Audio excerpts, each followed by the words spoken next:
और क्या कहने लगी कि अपने पास में धन है, दौलत है, सब कुछ है, लेकिन सुनो कि राजा लाख भरे ओ चाहे मोती,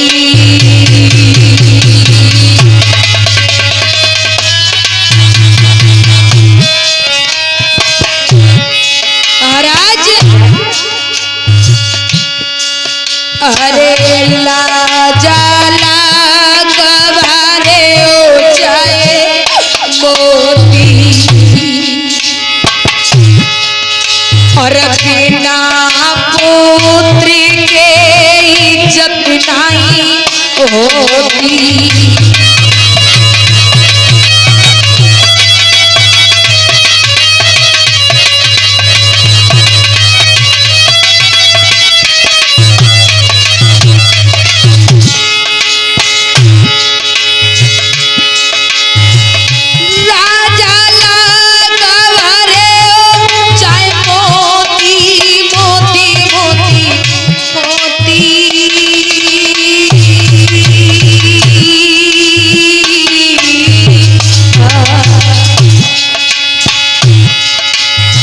बिना पुत्र की इज्जत नहीं होती।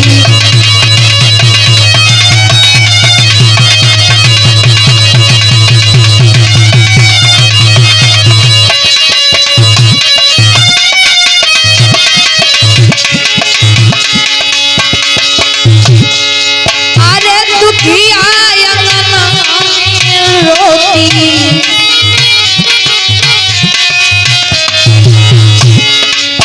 अरे दुखिया अंगना में रोती, और वाई सुमन से मुकद होती।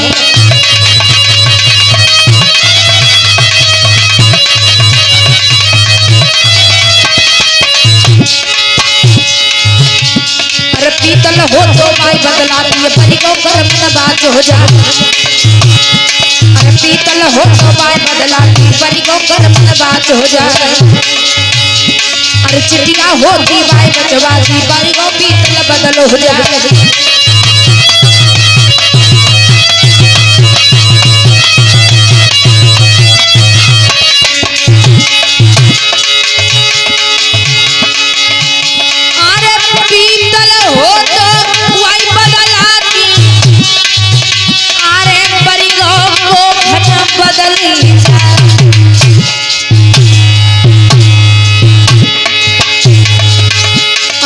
पीतल हो तो वाई बदलाती, परी को खींच बदली जाए।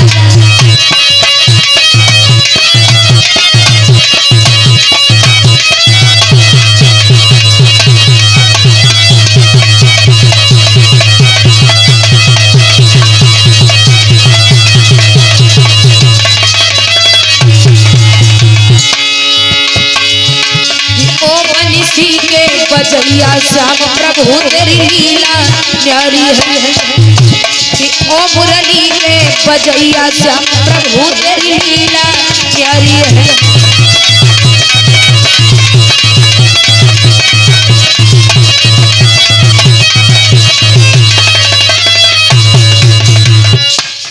इधर कहने लगी रानी, आज जिस समय पर कुछ भी संतान नहीं हुआ, रानी रोती है। रोने के बाद महाराज उग्रसेन आज चले जाते हैं अपने राज्य दरबार की ओर, लेकिन रानी जिस समय फिर आते हैं महाराज, तो उसी समय रानी पूछने लगी, महाराज अरे मेरा आंगन में रहते रहते जी भर चुका है, आप ऐसा करो कि मुझे आज्ञा दे दो तो मैं चला जाऊं, मैं चली जाऊं वन में, और वन की शोभा देख करके अवश्य ही आ जाऊंगी महाराज।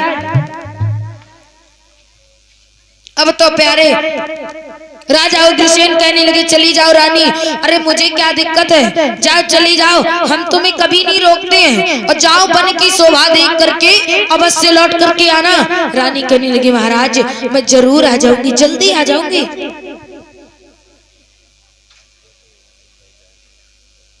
आज रानी चल देती है अपनी सहेलियों को साथ में लिया, रथ में सवार होकर के आज जंगल की शोभा देखने के लिए चल देती हैं। उसी समय पर मेरे प्रियबंधो आज हुआ ऐसा,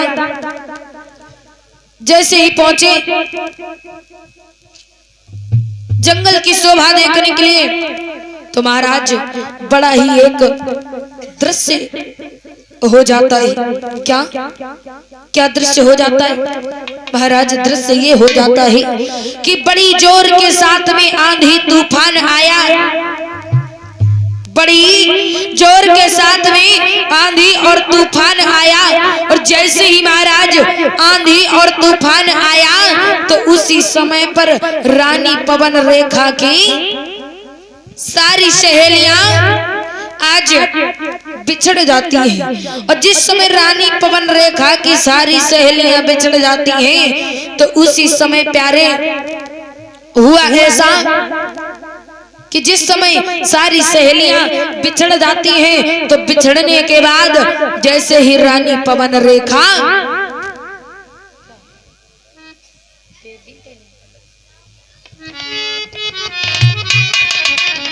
जिस समय पर आज रानी पवन रेखा की सारी सहेलियां बिछड़ जाती हैं, रानी पवन रेखा रोने लगी और कहने लगी अब मैं क्या करूं, मेरी तो सारी सहेलियां बिछड़ गई, अब मैं क्या करूं। आज रानी पवन रेखा फूट फूट करके रोने लगी। तब तक महाराज ये फूट फूट करके जैसे ही रोने लगी तो आज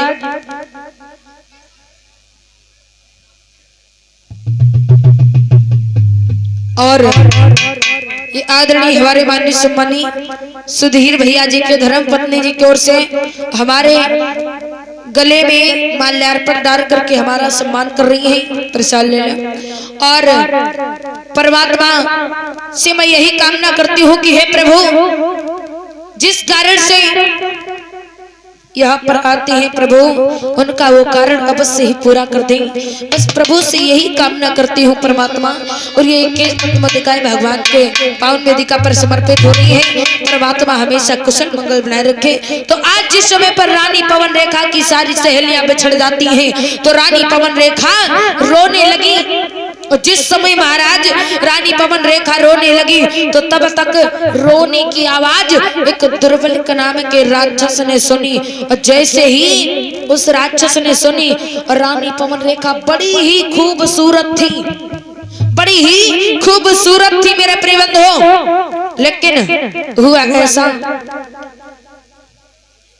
कि उस राक्षस ने सोचा कि अगर मैं इस प्रकार से जाऊंगा तो रानी पवन रेखा पतिव्रता स्त्री है और मुझे श्राप देकर के भस्म कर देगी और मुझे श्राप दे देगी, मैं भस्म हो जाऊंगा। मैं क्यों ना ऐसा करूं कि उग्रसेन का रूप बनाऊं और उग्रसेन का रूप बनाने के बाद मैं जाऊं रानी पति बनाए रखे प्रभु। आज रानी पवन रेखा रोने लगी तो आज वो राक्षस जैसे ही आया तो कहने लगा अरे तुम क्यों रो रही हो। आज रानी पवन रेखा ने जैसे ही देखा नहीं समझ पाई कि ये मेरे स्वामी है, ये राक्षस है। आज रानी पवन रेखा ने अपना स्वामी समझ लिया उसे। आज रानी पवन रेखा के साथ में जैसे ही उसने छल किया तो छल करने के बाद मेरे प्रियबंधो आज रानी पवन रेखा को जैसे ही मालूम पड़ा अरे नीच पापी, तूने मेरे साथ में अधर्म किया है, तूने मेरे धर्म को नष्ट किया है, जा मैं तुझे श्राप देती हूँ। और कहने लगी है क्या कि अरे तेरो हुई सत्यानाश और तूने मेरो धर्म डिगायो।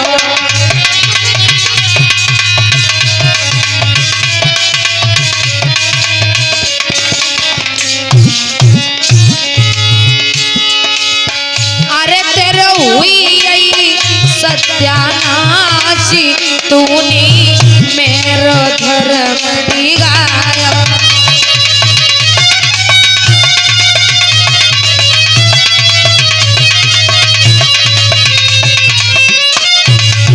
और अरे नीच पापी, तूने मेरे धर्म को डिगा दिया, जा मैं तुझे श्राप देती हूँ। अगर मैं पहले जान लेती तो मैं तुझे श्राप दे करके भस्म कर देती। और सुन, अरे पहले जान जो लेती तो श्राप भस्म कर देती।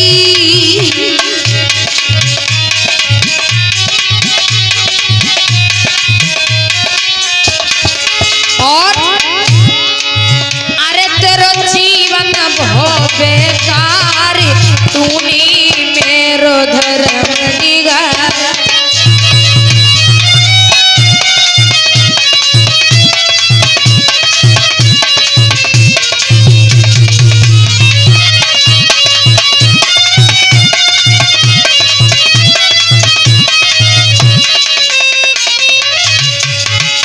अरे मेरो धर्म निगारा पापी, कि तूने मेरो धर्म निगाया।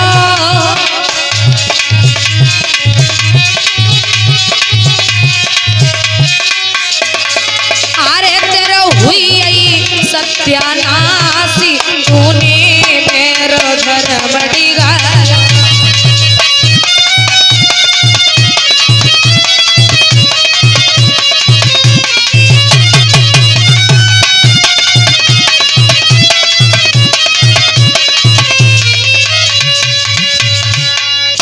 आज मेरे भक्तों, रानी पवन रेखा रोने लगी, श्राप दे दिया कि अरे नीच पापी, तूने मेरे धर्म को नष्ट किया, जा मैं तुझे श्राप देती हूँ। तो उसने जवाब दिया, उस राक्षस ने कहा, रानी अरे तुम क्यों परेशान हो? अरे तुम्हारे कोई भी संतान नहीं होगा, नहीं था तो जाओ, मैं मेरे संयोग से ऐसा पुत्र पैदा होगा, ऐसा पुत्र पैदा होगा कि उससे कोई भी जीत नहीं पाएगा तुम्हारे पुत्र से। कहने लगी क्या कि मेरे समान योद्धा होगा, रानी कि मेरे समान योद्धा होगा। अरे जो जीती न को ही पाएगा।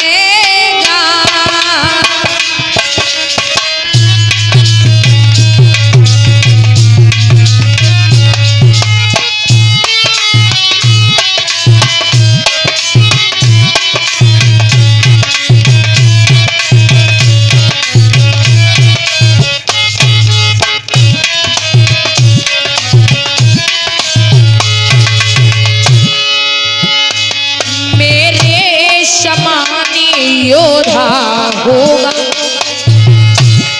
हे रानी पवन रेखा, मेरे समानी योद्धा होगा, जो जीत न कोई पाएगा।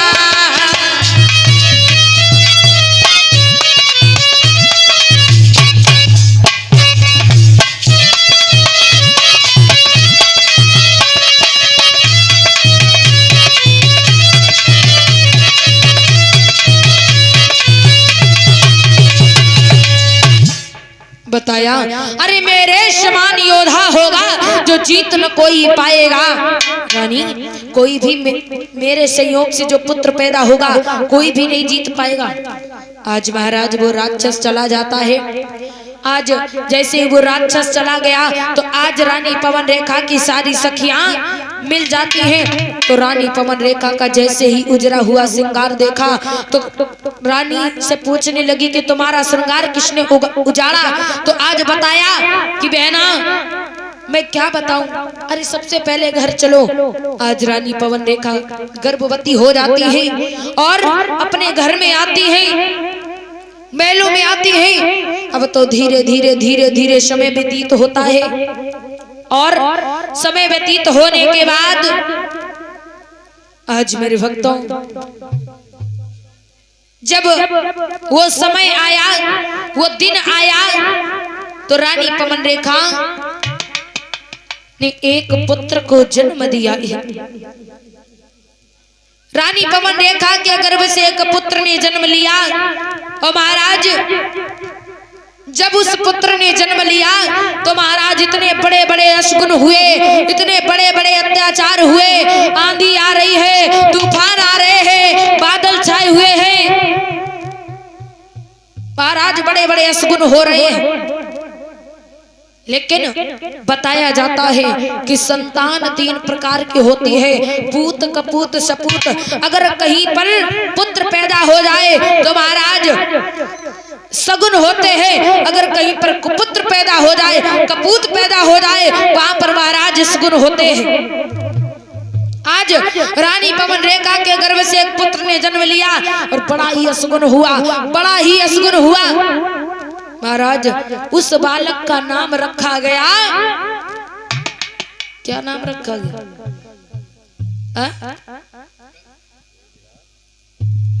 उस बालक का नाम रखा गया कंस।